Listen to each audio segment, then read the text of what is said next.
Hi viewers, welcome to our channel. ప్రస్తుతం మనతో పాటు సీనియర్ జర్నలిస్ట్ దాము బాలస్తాన వారితో మాట్లాడదాం.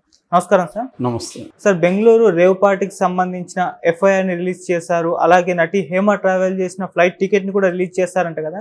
అసలు ఎఫ్ఐఆర్లో ఏముంది, ఫ్లైట్ టికెట్లో ఏముంది? మరి హేమ గారు చూస్తున్నాం తన పేరు ఉన్నప్పటికీ కూడా తను అక్కడ లేను, పార్టిసిపేట్ చేయలేదని బుకాయిస్తూ వస్తుంది. ఎందుకంటారు అసలు ఏం జరిగింది సార్? ముందుగా వాళ్ళు ఎఫ్ఐఆర్ రిలీజ్ చేశారు. CCB central crime branch Bengaluru వాళ్ళు హబ్బగుడి పోలీస్ స్టేషన్ పరిధిలో జరిగింది కాబట్టి ఆ స్టేషన్లో ఎఫ్ఐఆర్ నమోదు చేశారు. ఆ ఎఫ్ఐఆర్ని మీడియాకి రిలీజ్ చేశారు వాళ్ళు. ఆ ఎఫ్ఐఆర్లో వాళ్ళు మొత్తం అక్యూజ్డ్ నెంబర్ 8 వరకు పెట్టారు. సో A1 వాసు, మనం నిన్న ఆయన స్టోరీ కూడా చెప్పుకున్నాం. వాళ్ళ మదరు విజయవాడలో ఇడ్లీలు అమ్ముకుంటుండేది. దాని నుంచి అతను చదువుకున్నాడు. 2 అన్నలు, ఒక అక్క. సో అక్కడి నుంచి అతను క్రికెట్ ప్లేయర్గా ఆడదాం అనుకున్నాడు. క్రికెట్ ప్లేయర్ కూడా ఆడేవాడు, కానీ దాంట్లో ముందుకెళ్ళలేక బుకీగా మారిపోయాడు. అక్కడి నుంచి బుకీగా ఉండి అనేక బెట్టింగ్లు అవన్నీ కండక్ట్ చేయడం, దాంట్లో బాగా డబ్బులు సంపాదించాడు. అలాగే రేవ్ పార్టీలు కూడా ఆర్గనైజ్ చేయడం మొదలుపెట్టారు. అలాగే తన బర్త్డే పేరుతో అక్కడ రేవ్ పార్టీ బెంగళూరులో తనకు తెలిసిన ఫ్రెండ్ ఉన్నాడు గోపాల్ రెడ్డి అని, వాళ్ళ గెస్ట్ హౌస్లో ఇది జరిగింది, ఫామ్ హౌస్లో ఇది జరిగింది. సో దీనిలో ఎఫ్ఐఆర్ ఏముందంటే A1గా వాసు ఉంది, అతనే కండక్ట్ చేశాడు కాబట్టి అతని తరపున మేనేజర్ అరుణ్ అని అతను మొత్తం కోఆర్డినేషన్ అంతా అతను చూసుకున్నట్టుగా కనబడుతుంది. అతను A2, A3గా Nagababu, A4 Ranadheer, A6 Gopal Reddy. So వీళ్ళు ప్రధానంగా వీళ్ళ నలుగురిని A6 వరకు పెట్టారు. సో వీళ్ళు కాకుండా A7 68 మేల్స్ అని పెట్టారు. అంటే 68 మగవాళ్ళని కలిపి A6గా, A7గా 30 మంది ఫిమేల్స్ అని పెట్టారు. వాళ్ళ పేర్లు ఏమి రాయలేదు దాంట్లో. మేబీ అడిషనల్ షీట్స్లో వాళ్ళ పేర్లంతా కూడా రాస్తారనుకుంటా. ఇక్కడ వరకు పెట్టారు, అందుకని వీళ్ళ పేర్లు ఏమి రాలేదు. కానీ అనఫిషియల్గా రిలీజ్ అయిన వాటిల్లో హేమ కృష్ణవేణి అని చెప్పిందంట వాళ్ళకి. అందుకని హేమ అనేది కన్ఫ్యూజన్కి కారణం ఏంటంటే ఆమె అక్కడ వాళ్ళకి చెప్పేటప్పుడు కృష్ణవేణి అని చెప్పింది అంటున్నారు. కానీ ఎప్పుడైనా వాళ్ళ ఐడి కార్డులు ఇవన్నీ కూడా తీసుకుంటారు కదా. సో మనం అక్కడ దొరికినప్పుడు దొంగ పేర్లు చెప్పి చాలామంది అనుకుంటున్నారు. హోటల్కి వెళ్ళినప్పుడు కూడా మ్యానిపులేట్ చేసేవాళ్ళు. ఇప్పుడంటే హోటళ్ళల్లో కూడా ఆధార్ కార్డు లేకుండా ఎవరు యాక్సెప్ట్ చేయట్లేదు. ఇంతకుముందు దొంగ పేర్లు చెప్పేవాళ్ళు. ఎప్పుడైనా దొంగ పేర్లు చెప్తే పోలీసులకు దొరికితే ఇంకా డౌట్ వస్తుంది. ఎప్పుడైనా ఇవాళ ఏంటంటే సీసీటీవీలు, సెల్ ఫోన్లు, ఐడీలు ఇవన్నీ ఉన్నాయి కాబట్టి ఎక్కడైనా కూడా మనం ఓపెన్గా ఉండడం మంచిది. అది లేకుండా ఇప్పుడు ఈమె ఓపెన్గా ఉండి సైలెంట్గానే ఉండాలి. లేదు అవును నేను పోయాను తప్పేంటి అనేదన్నా ఉండాలి. పార్టీకి పోతే తప్ప, అనేకసార్లు నేను పోతుంటాను, దీనికి కూడా పోయాను అనేది చెప్పచ్చు. ఇప్పుడు డ్రగ్స్ తీసుకోవడం కూడా అదేదో హంతకుల్లాగా సమాజం చూడాల్సిన అవసరం లేదు. డ్రగ్స్ తీసుకోవడం కూడా ఒక వ్యసనం. వాళ్ళకి హెల్ప్ చేయాలి. యాక్చువల్గా వాళ్ళకి కౌన్సిలింగ్లు ఇవ్వాలి. ఇప్పుడు అందరూ మందు కొట్టే వాళ్ళందరూ నేరస్తులు కాదు కదా, అలాగే డ్రగ్స్ కూడా అంతే. సో కాకపోతే ఏంటంటే మందు అనేది లీగల్, డ్రగ్స్ ఇల్లీగల్ కాబట్టి ఆ మేరకి చట్టం వాళ్ళని పనిష్ చేయాలనుకుంటుంది.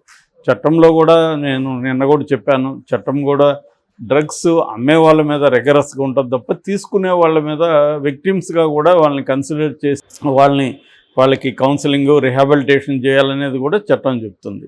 కాబట్టి ఈ తేడాని అర్థం చేసుకోకుండా చాలామంది ఏంటంటే హేమ ఏదో ఘోరము నేరము చేసేసింది ఇలాగ మాట్లాడుతున్నారు. యాక్చువల్గా ఏంటంటే మనకి ఆంధ్రప్రదేశ్లో ఉన్న ప్రాబ్లం ప్రతిదీ పొలిటికల్గా అయిపోతుంది. ఏ ఇష్యూ అయినా ఈ పర్సనల్ అనేది లేదు, అక్కడ ఏదైనా పొలిటికల్ అయిపోతుంది. ఈ హేమ జగన్కి సపోర్ట్ చేసింది కాబట్టి తెలుగుదేశం వాళ్ళు హేమ మీద పడ్డారు. లేకపోతే ఆంధ్రజ్యోతి వాడికి హేమ ఫ్లైట్ టికెట్తో ఏం సంబంధం? ఆమె ఫ్లైట్ టికెట్ పెట్టుకొని ఆమె నిరూపిస్తే ఆంధ్రజ్యోతికి ఏమొస్తుంది? ఆల్రెడీ ఆమె వెళ్ళిందనేది అందరికీ తెలుసు. ఇప్పుడు అది కూడా వదలకుండా ఆంధ్రజ్యోతి ఫ్లైట్ టికెట్ పట్టుకొని పలాని ఫ్లైట్లు వెళ్ళింది, పలాని సీట్ నెంబరు చూసారా, రెడ్ హ్యాండెడ్గా మేము పట్టుకున్నాము అని ఫ్లైట్ నెంబర్ కూడా పెట్టారు వాళ్ళు. ఇండిగోలో వెళ్ళిందంట, 6E6305 ఫ్లైట్ నెంబరు. ఆమె seat number 27A, window seat, Hema Kolla ఆమె పేరు. సో శనివారం మధ్యాహ్నం 1:55 ఫ్లైట్ బయలుదేరింది. 3:15 బెంగళూరు చేరుకుంది.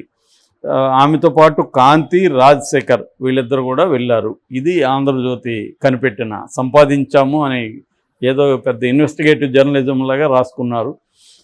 అంటే విషయం ఏంటంటే ఈమె వైసీపీతో ఉంది కాబట్టి ఈమె వివరాలు. అట్లాగే సాక్షి ఏం చేసింది, ఈ డ్రగ్ పెడ్లర్స్ ఎవరైతే ఉన్నారో వీళ్ళు వాళ్ళ పేర్లు పక్కన నాయుడు అవి ఉన్నాయి, చిత్తూరోళ్ళు వాళ్ళు. దాంతో వాళ్ళు తెలుగుదేశంలో ఫోటోలు కూడా ఉన్నాయి, చంద్రబాబుతో కూడా ఒక అతను ఫోటో దిగాడు. సో దాన్ని కనిపెట్టి వాళ్ళు బయటికి తీసుకొచ్చి చూసారా డ్రగ్ పెడ్లర్స్ అంతా తెలుగుదేశం వాళ్ళే అని వాళ్ళు.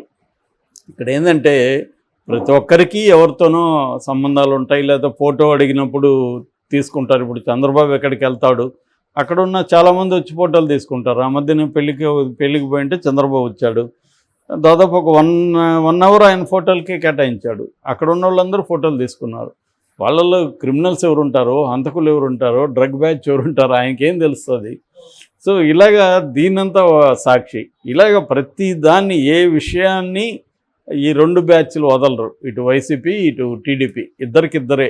సో వాళ్ళు దీన్ని లేపడం, వీళ్ళు లేపడం, మళ్ళీ ఏమో మేము దమ్మున్న జర్నలిజం అని వీళ్ళు చెప్పుకోవడం, వాళ్ళు ఇంకేదో చెప్పుకోవడం, ఇది జరుగుతుంది తప్ప.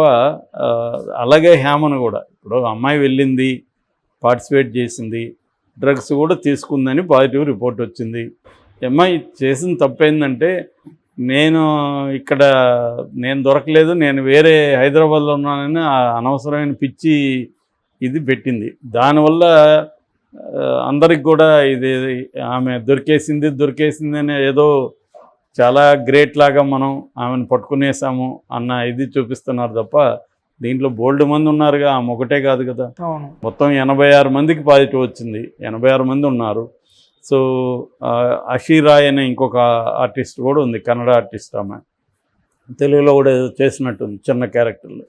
సో మామూలుగా ఏంటంటే రకరకాల పద్ధతులు వెళ్తారు, రకరకాల వాటికి పార్టీలకి వెళ్ళడం అనేది వాళ్ళ కామన్. సో దాన్ని ఇల్లీగల్గా ఏమన్నా ఉన్నప్పుడు law will take its own course, దాని మీద తీసుకుంటారు. మ్యాక్సిమం వీళ్ళకి ఎవరికి కూడా శిక్షలు పడవు. ఈ పైన చెప్పిన A6 వరకు మాత్రమే శిక్షలు పడే అవకాశం ఉంది. అది కూడా కోర్టులో ఇవన్నీ నడిచి ఏదైనా వాళ్ళ మీద కేసులు అయితే ఫ్రేమ్ అవుతాయి. వీళ్ళ మీద కేసులు ఫ్రేమ్ చేస్తారా లేదా అనేది చూడాలి. ఎఫ్ఐఆర్లు అయితే సపరేట్గా పేర్లు లేవు, మరి ఎఫ్ఐఆర్లో ఉన్నాక కోర్టుకైతే పెట్టాలి. సో కోర్టుకి ప్రొడ్యూస్ చేస్తారా, వీళ్ళందరినీ ప్రొడ్యూస్ చేసినప్పుడు కోర్టు జనరల్గా సెల్ఫ్ బెయిల్ ఇచ్చేస్తుందా, లేకపోతే వీళ్ళని కూడా రిహాబిలిటేషన్ పంపేమని చెప్తుందా, ఏం చెప్తుందా అనేది మనం చూడాలి. అది 1-2 రోజుల్లో క్లారిటీ వస్తుంది. Okay sir. ఏదేమైనా హేమ మీద పెద్ద విలన్ లాగా చూడడం కరెక్ట్ కాదు. ఆంధ్రజ్యోతి అక్కడ తాకుండా ఆమె ఇక్కడ సినిమాల్లోనే ట్రెడిషనల్, బయట అంతా మోడర్ను అని చెప్పి జీన్స్ ప్యాంట్లు అవి వేసుకుండే ఫోటోలు అవన్నీ వీళ్ళేమీ కనిపెట్టింది కాదు. ఆమె ఇన్స్టాగ్రామ్లో ఆమె పెట్టుకునింది.